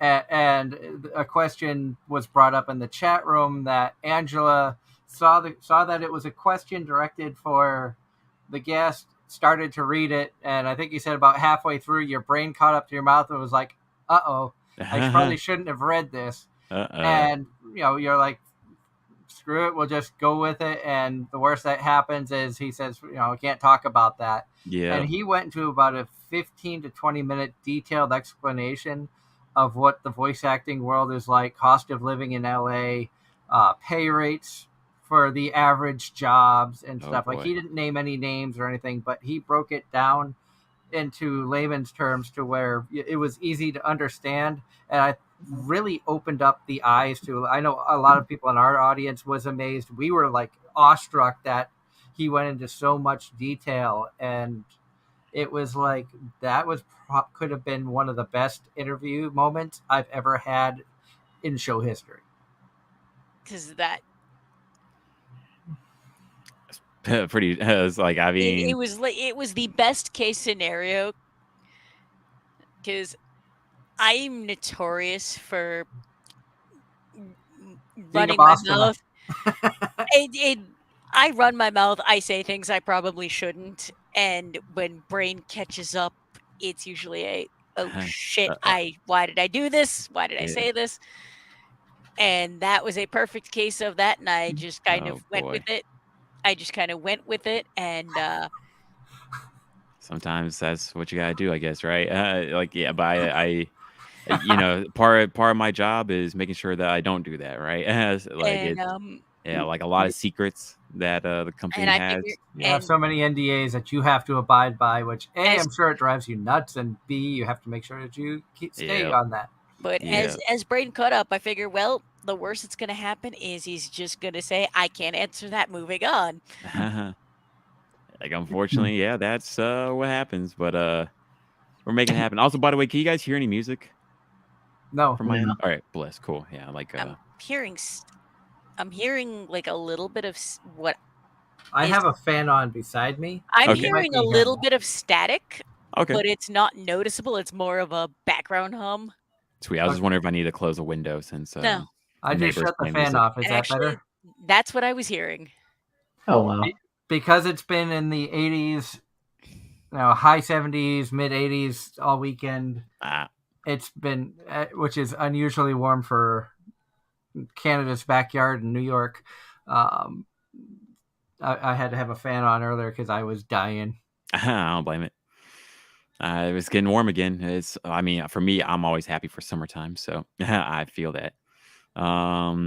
But yeah, like that's like I definitely understand. Like, there's a lot of passionate topics right now in the anime world, and I don't blame people for. There's a lot of changing things. Like hoping to get like a lot of hoping to get more for everybody that's in the scene. I was just say, the voice actors and the writers and the translators and marketers and whatever, So a lot of passionate points and like that's my job, like to manage that. Like if someone is angry at us, how can I hopefully help them out, calm them down, get them like in a spot that like everyone's happy, win-win. That's always been like my motivation, right? Versus like you're wrong, or you're dumb, or you don't know what's happening. A lot of people don't like, also like no one no one knows all the information. So it's always just trying to help Diffuse people. something. Yeah. And everything that you see in any form of media has a bias. Yeah, absolutely. Like So that yeah, is it's trying to also cut through that, trying to cut through through whatever bias, people might have, and trying to talk to people one-on-one. Like, or if they don't want to talk, sort of treat them like toddlers and just be like, okay, time out, chill out, we're gonna, if you want to talk, we're here. If you need space and time to talk, take that time, but don't do it in a way that like bothers people. I Right. that's one of the things that actually impressed me with working at PAX East. One of the things that impressed me was they have a dedicated quiet room.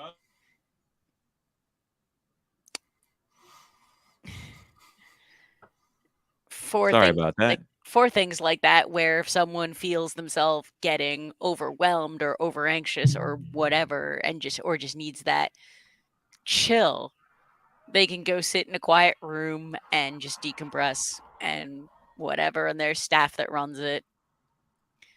Yeah, absolutely. Yeah, like unfortunately, like it's people like having to like, or like it's just having to be aware, have a perspective of like how are people gonna act and feel. It's like maybe they feel like they need their own time, or like a different pace, and that's what it's all about. Also, a lot of people, a part of the anime and gaming and nerd culture in general, are people who have a hard time socializing under normal circumstances. Absolutely. They never felt socially accepted in schools, friends, family, one thing or another. And so sometimes you go to these events and you get overstimulated really, really quickly and really, really easily. So being able to have a place like that is, I think, very important, and something I think a lot of cons overlook. Yeah, absolutely. Like think people like unfortunately like are focused like on their own world, and it does take like some energy and time to be aware that it takes energy and time to be aware that like you gotta allow for people to like have like all different types of people are out there, all different types of backgrounds, and not everyone, actually a lot of people aren't malicious. A lot of people are trying to, they just don't know like how to do it right. So we're giving that grace, and then if they don't use that grace, then might need to separate them out, sort of. Unfortunately, like I sort of wished of like our policing system like allowed for people to have more flexibility, more room to like not everyone is trying to be a criminal or horrible. People are trying to maybe just did it incorrectly and they just need to be set straight, and like there's ways to fix it versus there's ways to fix problems versus just you know so yeah, Force is not always the answer. absolutely. No. But in some cases For sure, but not always. And in fact, that gets it shouldn't into be the first, in my opinion, especially like God, running no. a con. Like I don't think it should be the first thing that people like go for. Unless it's like a case of someone who is known for causing those kinds of problems. True. Yeah. But Because yeah, we I do mean, have we do have that up here. There's There are having known worked problem starters. having worked enough conventions, knowing enough convention staff that there's specific people who that a lot of people feel should be banned from attending certain conventions but isn't because reasons. And so it's one of those, it's a very discussed thing. And this person, there are people who are known for causing problems, especially with underage people. for sure. I think it's all about like case by case. Try to understand like what the situation is. Exactly. Yeah. Like, hopefully like, like for example, like at my con, we had an awareness of certain people like that were, making threats. We had our eye on them, and when they made a move, then that's when we swooped in, you know, versus like anyone that is like, oh, this person was mean to me. Then it's like, okay, let's see if we can talk to that person and see like what the issue is, versus like immediately thinking that they're gonna be malicious. Because in most cases, it's to a certain extent just a simple misunderstanding. Someone said something that got misunderstood and things get Absolutely. out of hand, and it could be resolved by a simple, calm conversation. And in other instances, you get the opposite end of the spectrum. Absolutely. And I feel like that not everyone gets it right. Absolutely. So that's what it is. Like it's all about like case by case, honestly acting smart, but like going outside of yourself, trying to understand that like there's so many different types of people. Give people grace when grace is necessary, versus like ignoring problems or trying to come down with a hammer just because like it's is an option. Mm-hmm. Now, switching gears a little bit, is it weird to hear yourself talk about your con? No, I'm happy. Like I like talking about my con because at the beginning it was weird. It's like where it's like I don't know if it's gonna work. I don't know if this is cool, but then it worked out and people were talking about it, and I'm happy to hear that people heard about the con. I didn't have to say anything to anybody. People are talking about it like on their own basis. So I'm like, great. I'm super happy to talk about my convention, and I'm happy to hopefully bring more people to it and hopefully like to set a good example for like what we want for cons. I just want fun times. I just want people to have a good time. It feels like it shouldn't be this difficult to have a good time. So, like, and it's like if hopefully we can show people like this is how it's done, we can learn from other people like, hey, how can we do it better? Yeah, like I'm in hell. Like, I mean, the fact that it was successful, I'm like, yeah, I know we did that. It's like me and my team, we really did that. So it's something that was like a pipe dream to here it is. It actually happened, and I think we have a lot of success going forward. But also I don't want to lose the steam of what made it great.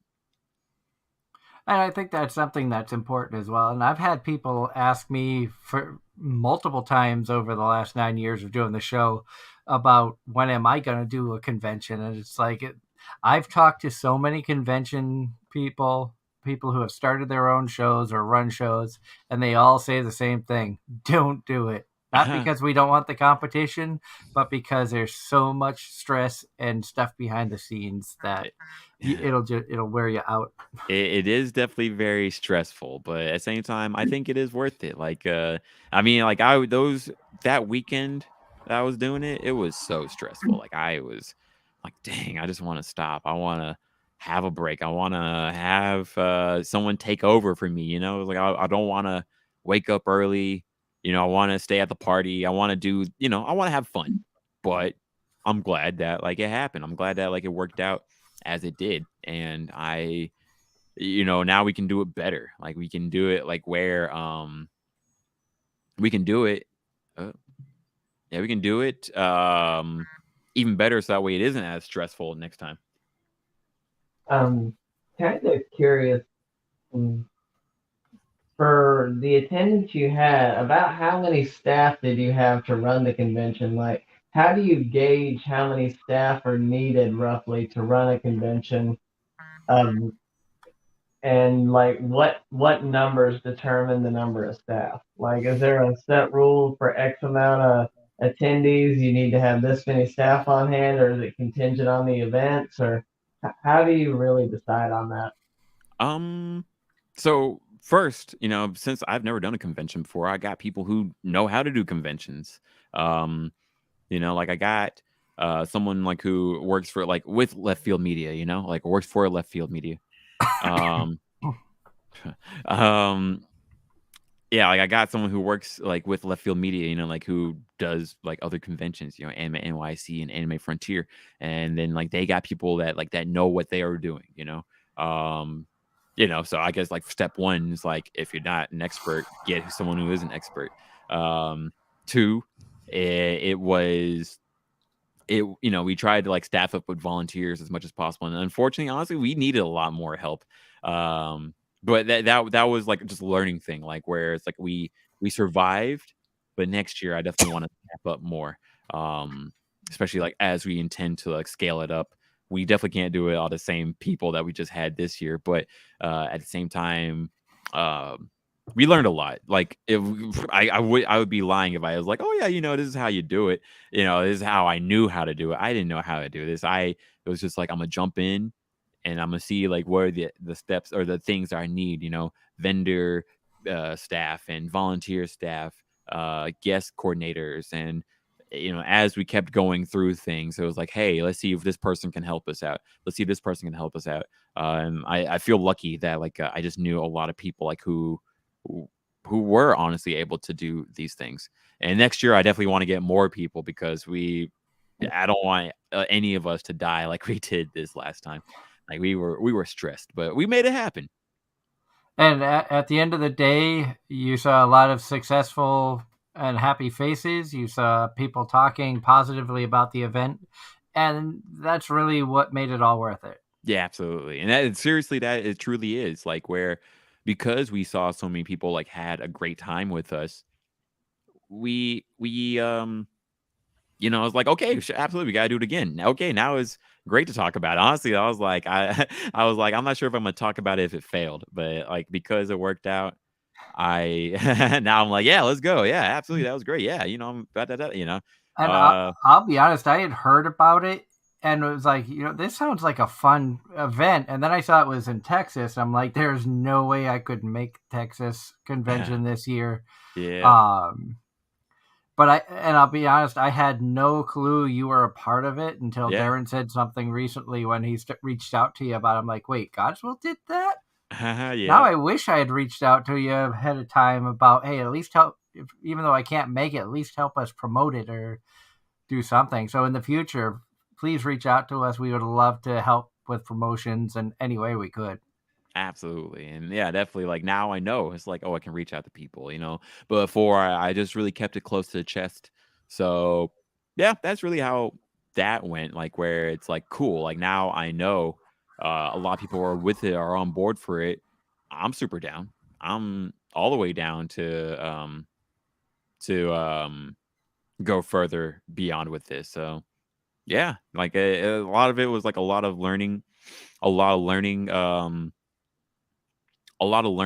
steps with it. So now I know. So I'm very excited, very happy. And I know we're excited to see how much bigger it's going to be next year, and hopefully it keeps going for many more years to come, and hopefully it'll keep going long enough that I'll have the money to make it to Texas to attend. Yeah, If not cover as press or something. Yeah, absolutely, definitely. We'll love to have you guys come through it, and excited to see what we got going on for next time. Because I know all of us would have fun down there. I've Yeah, never that's the been to plan. Texas. I've never been to Texas. I would love to go. It's weird to be like, okay, I've traveled, but I've never gone farther west than Ohio, and I've only traveled along the East Coast. All right, come on, Texas. Texas is a fun time. I know it's a whole different animal out there, though. Absolutely, but it's definitely worth it. So yeah. Now, what was the move like for you to go from Dallas to the LA area? Was that a big transition for you? Was going from I don't know what the city lives or what the livelihoods were in either place, but you hear like Texas is a whole different world from LA area. Was it a big adjustment for you to make, or did you feel like it was easy to fit in? Personally, for me, it was easy. Like what happened? Like I enjoyed it. Like I first off, like I was lucky because like I had met a lot of people before I got here. Like before like I came to LA like permanently. Like I had made friends, a few friends. Um and then also like honestly I like LA more than I like Texas, which is sort of wild to say. But yeah, I've had a great time out here like where like I've like what has happened? Like I made a lot of friends. The weather's amazing. The food's great. Like the worst thing is like it's pricey, but otherwise like I'm having a great time. So luckily not too much of a big change for me. Um yeah, I've been having a great time personally. So um yeah, like would I say anything? And then also like I'm lucky because I get to go back to Texas quite a bit. So I get to see like a lot of the old family and friends versus like I'm stuck in one spot. But and then if even if I can't travel, like luckily like I can talk to people like online. I mean, just sort of like what we're doing right now. Like where I don't feel like as lonely, I guess, like as I imagine people could feel. Um so yeah, I guess like how has it been? Honestly, it's been nice. Like I have a good time. I've been having a great time in LA, like where the weather is amazing, the food's dope. People I think have been nicer in LA than I expected, and also nicer than Texas in a way. Like even just driving, the traffic's better to me personally. Like a lot of blasphemous statements I'm saying right now, but at the same time, as I just was sort gonna say of, that's yeah. an argument I have consistently with one of my best friends from college. He left New England, went to UCLA for law school, and is still in California. And we argue over which traffic is worse, downtown Boston or downtown LA. Honestly, like I bet. I mean, LA, don't get me wrong, is bad, but at the same time, at least because the weather's nice and then people let you in, you use your signal. I've always been let in. Like I've never, in Texas, you're afraid of road rage. Everyone has giant trucks. Everyone's trying to show off. The construction everywhere for some reason, all the time. And then also people have guns. So, you're always worried like, is someone gonna just pop off for whatever reason? Um, where like I haven't had that fear here in LA. So that's what makes it better for me. I don't know how it is in Boston, but at the same time, at least in LA, also always like is like moving versus like in Texas, it's just That's what Boston. happened. Yeah. Oh, But and yeah. There's a joke that says Boston is an hour from Boston. Oh. It very much during rush hour that is very accurate because Boston is per capita one of the smallest big cities. Like anything within Boston is within like a few miles of anything else, but to get there, it's not that simple. That's funny. That sucks though. And one day between construction and rush hour and an accident on the highway, it literally took me an hour to get from point A to point B when it would normally take me 15 minutes. Pain. Mm. Pain. Yep. I can kind of relate with all the growing that's been on around here. I don't know, you're talking to your friend at Duke at all, but has she made any comments on how much worse the traffic situation's gotten around here? She hasn't, and I actually saw her yesterday, Friday, because she's up in she's running the Boston Marathon tomorrow. So Wow. she came up Friday. We hung out Friday night. She did actually try to convince me I need to come down there for Anime-Zing because she's in Darren. How far are you from Cary? 20, 25 minutes tops. Because Because that's the town Cary, she lives in. Raleigh, Apex, Holly Springs, they're all within 20, 25 minutes from me. Because she lives in Cary. Like the furthest point of Cary that I go to, probably 28 minutes and 45 if it's rush hour traffic, but like mileage wise, it's less than 30 miles. Easy. Yeah, because we were talking about, because we got to talking because she's my age, and two of her kids are super into anime, and we were talking about that, and then she was telling me about Anime-Zing's right near her, and if I were to come down for that, I should let her know so I can spend time with her too. So don't forget to hit me up because I'm right around the corner also. Exactly. I would probably be crashing with you on that one, Well, Darren. yes, that was Well, the plan, because you had mentioned having a house with enough space for us to do that. I got 2 extra rooms over here. It's just me in this house. Okay. So, Godswill, you're going to join us too, right? Let's try and make it happen. Now, one thing that Anime Boston started doing last year and continued this year, and the world of VTubing has become huge. They had a Holo Live meet and greet, and I'm holding up a ticket that was handed to me. I could not go, sadly, because I had left on Sunday before the meet and greet happened at 1:30? I left at like 12:30, 1 o'clock. But have you seen a lot of people talking about the VTubing world out in LA and stuff? Yeah. I mean, I don't know too much about VTubing myself personally. Like, it's just another personal thing. But at the same time, I do know people like who actually do it.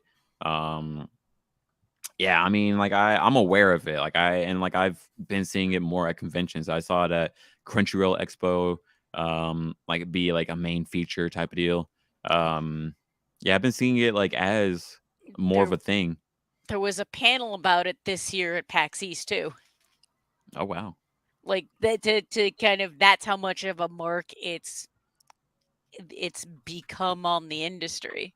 Wow. Yeah. And that's also kind of the evolution of PAX East as a whole, or PAX. That's awesome. Like I'm really happy that we're also growing in a lot of ways like that. And let your VTuber friends know if they ever want to come on the show, because I'd love to learn more about it. I really don't know anything about it. I have one friend out here that started getting into VTubing, and we had them on the show, and they had their avatar up, and so we were able to figure out how to get it to where we're talking to the character. Okay. So so if they don't want their names known, we can definitely have them on as their VTuber persona. Yeah, different options. I love it. Especially where we're video now as opposed to audio in the past. So people can not only, get to learn about a new VTuber, they can see the avatar in action, get an idea of, the avatar is cute or I like the personality, and hopefully help them to gain more followers and vice versa. Absolutely. That's awesome. So that our And also, if you know cosplayers, that would be because I don't think I've ever had an LA cosplayer. Most of the cosplayers we have on the show are New York, New England based. Ah, Had a couple of Texas based cosplayers based off of contests that we ran through the convention that we worked with down there. That, like I said, I won't name names, but we did have masquerade winners that were featured guests on the show. And one of them actually got to be interviewed by Megan Shipman, who joined us as a co-host. awesome. So, always looking for more cosplayers, especially since I can't get out of the area per se. Last year was a miracle. 13 cons in like 7 states. Wow. Which I still don't know how I Quite a did it, marathon. but You're insane. That's how you did it. Yeah. Granted, I think my convention list last year was 4. That's still pretty impressive. That was 4 more than me because I just couldn't fit it in last year. It does be like that actually, question from the chat. You beat me to it, Doug. Said, I know the stream is almost done, but I have a question. Mr. Godswill, who is, if you have one, ultimate anime waifu? Whew. That is hard, and I wish I should definitely standardize this answer more often.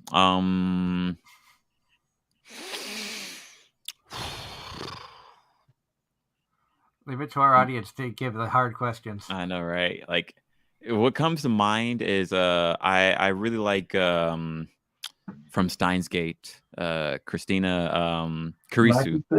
Yeah, like for me, it's like she was a big standout because I really like that she did, like, she was an equal to the main cast, and honestly, like, was so baller to me. Like, just like she could have been the main star herself, honestly, and was in many respects. Like, she did what she could to save everyone too, and like was able to sacrifice, like was down to sacrifice herself, not able, but was able to, and also she's pretty too.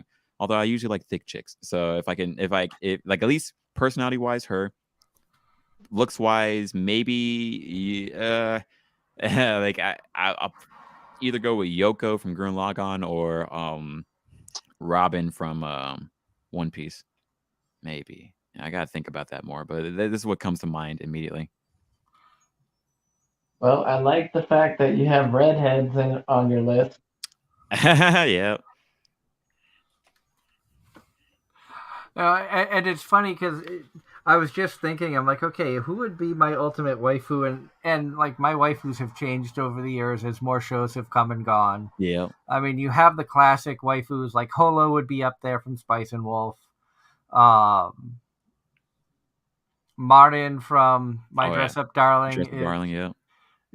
And Marin's on there not just because she's attractive, but like the way that they made the character so like relatable, and I think every weeb man's dream girl, because she's understanding, open-minded, is compassionate, and it's like you just don't see that nowadays. I think that's why.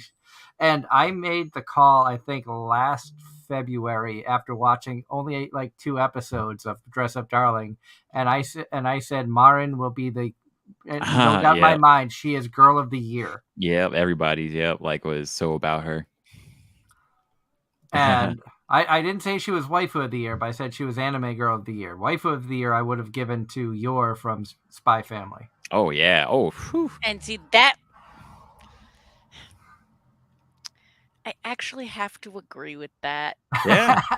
Although I will say best girl I would argue is Maple from Bo Fury. I gotta check her out. Oh, Bo Fury is great. Yeah, that's another one of those rare shows that we all agree on. Okay. You would really enjoy it, Godswill, trust me. Okay. So many shows to watch. Oh my gosh! Like, and an ironic fact that Anime Boston, my wife was the only artist with anything Bo Fury or Kuma Bear related. Huh. Really? That does not surprise me. And probably somebody else had Bochi artwork, but I couldn't find them in Artist Alley. Bo Fury is one of those ones that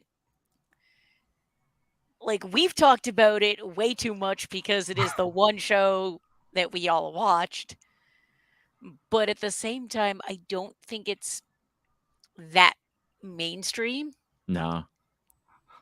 We talk about it so much on the show, Godswill, that we had one show that was like 10 minutes from the end, and 3 people in the chat goes, "What? Noble Fury talked this week?" Exactly. I mean, that's That's me for One Piece for sure. So I definitely get that.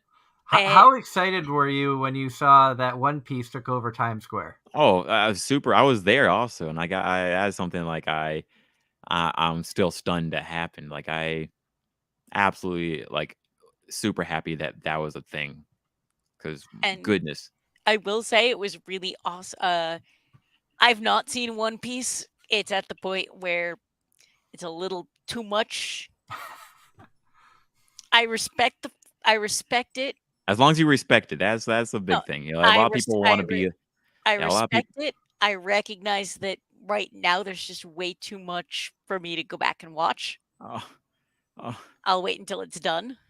and people say that. I'm like, for me, right now is the best time to be in it because, like, or to get at least even try to get into it. You know, I think because like it's starting to become like that finale time, but like the world is like getting hype about it. You know, like And then to see the move when One Piece Red, yeah, like that was huge.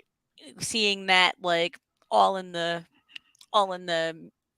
online entertainment news, seeing all the records, yeah, and even seeing a poster for it when I was in London, like at the train station. that's awesome. And And yeah, I like it's a big And deal. then and Like like that was a thing. Like we were in, I don't remember if it was London or Paris, in a train station, and one of the ads was Crunchyroll, and it was like the 4 upcoming shows, and I'm like, I've seen 3 out of these 4 shows, and I know what the 4, and I recognize what the 4th one is. yeah, that's awesome. Like it's so good. Like it's I I'm not one that has ever been really attracted to the huge mainstream shows. Like I have never seen Naruto, oh man. Bleach, One Piece. I dropped Fairy Tail after about 100 something episodes. I dropped I dropped My Hero Academia in season 4. Demon man. Slayer, I watched 6 episodes. I usually give a 3-episode trial, but because of the hype, I was like, let me see if this will hook me in 6. Yeah. And it didn't. I'm just not. I realized I'm not much of a shonen-minded person. That's fair. And that's not saying they're bad. Yeah, it's just not your jam. It's just not my jam. And I feel bad because Anthony Bowling, I love the work he does as a director. And knowing he has directed so many episodes of One Piece, it's like, Anthony, I love your work, but I cannot see getting involved in a series that's got that many episodes when I work 2 jobs, do the podcast, and try to keep up, daily on what new episodes may be dropping. And I think, and Doug, I think that's one of the big differences between us is I actually like the older like the shonen that's definitely like there's a lot of shonen I do enjoy. Like Demon Slayer hooked me by episode 2. My Hero Academia, so much fun. Like I'm not even gonna hot take. I'm not gonna go so far as to say it's good. I enjoy it. It's a lot of fun. My That's Hero? that's I think one it's of my great. that's one of my guilty pleasures. I I don't think it has to be guilty. I think it's great, but I absolutely love it. yeah. But I understand why there are people that don't. I feel those people are asleep personally, Well, but at the same time, that's sorry, fair. Sorry, my guilty pleasure is smartphone. So And then Smartphone in another world. Attack on Titan, one of my favorites. Speaking of which, what's gonna end first, Angela? One Piece or Attack on Titan at this rate? Attack on Titan. You think so? Oh my I gosh. do. I tried after part 98. Oh my gosh. I wasn't gonna go there. I was not gonna go down that rant again.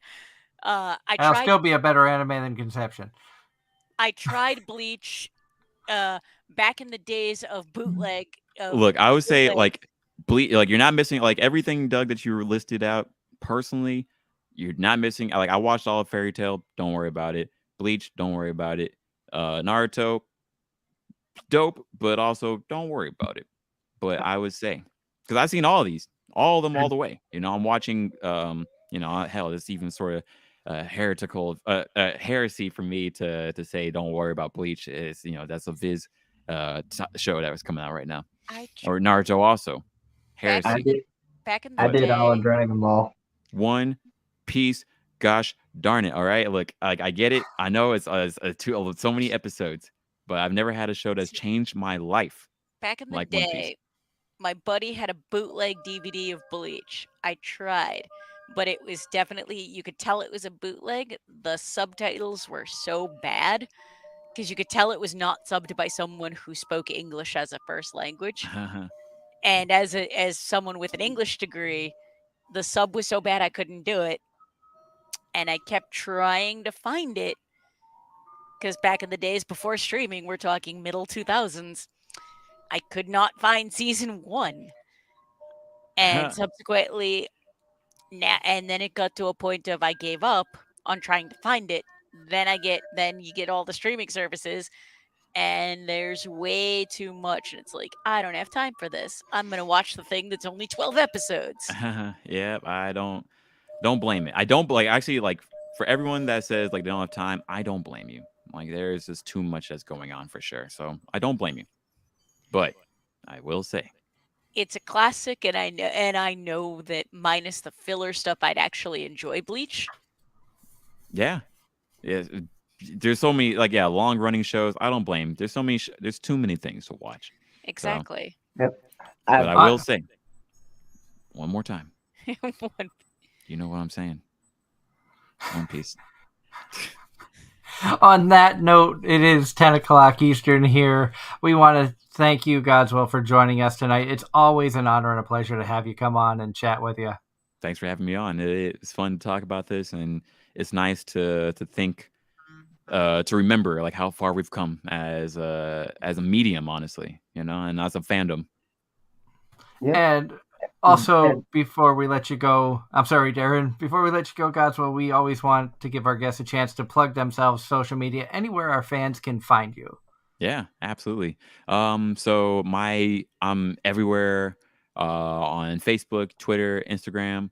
And my full name is Godswill Ugga Jr. And then I have my podcast group called That's Dope Entertainment. We are on YouTube. We're also like an audio podcast that's on Spotify, iTunes, anywhere you listen to podcasts. We're there. Any like where we're there.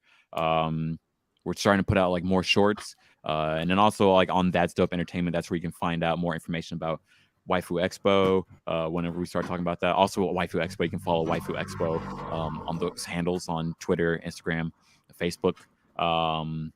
But yeah, That's Dope Entertainment. I'm keeping that updated. Like, we're about to put out episode 100 later on this week. Anything else I'm doing? And also, of course, follow Viz Media. Viz Media. That's where you'll see. We're taking care. Like, we're posting about like all the manga that we're putting out, all the anime. If you see a response, that's usually from me or somebody on my team. So yeah, we have fun. So yeah, Godswill Ugga Jr., That's Dope Entertainment, Waifu Expo, and Viz Media. Thank you so much. And are there any conventions that you're allowed to talk about that you're planning on visiting for Viz? Yeah. Actually, where can they find you? Yeah, actually, I'll be doing my first panel for Viz at Anime Central. So that'll be in Chicago, May 17th. So yeah, Chicago, May 17th. I'll be there doing my first Viz panel with Ryan Brown. And then I will be at Anime Expo. I'll be at San Diego Comic-Con, and then I'll be at DreamCon in Austin at the end of July. And then that's just like at least this early summer plan. So more to come, but at least those are the ones I'm going to so far. And then also probably Acon just for fun. Like, might try to cosplay again. It's been a minute since I cosplayed, but I thinking I'm bringing it back. Awesome. Again, thank you so much for joining us. It's always a pleasure, and man, keep in contact. Love chatting with you. Obviously, we don't talk as much as we would probably like, but it's always great to talk to other people who are knowledgeable of the field fans of anime, and it's so cool everything that you're doing to help the fandom continue to grow and thrive. And really, thank you for joining us, and thank you for the work that you do. Thank you very much, and I appreciate everything you've said. Thank you.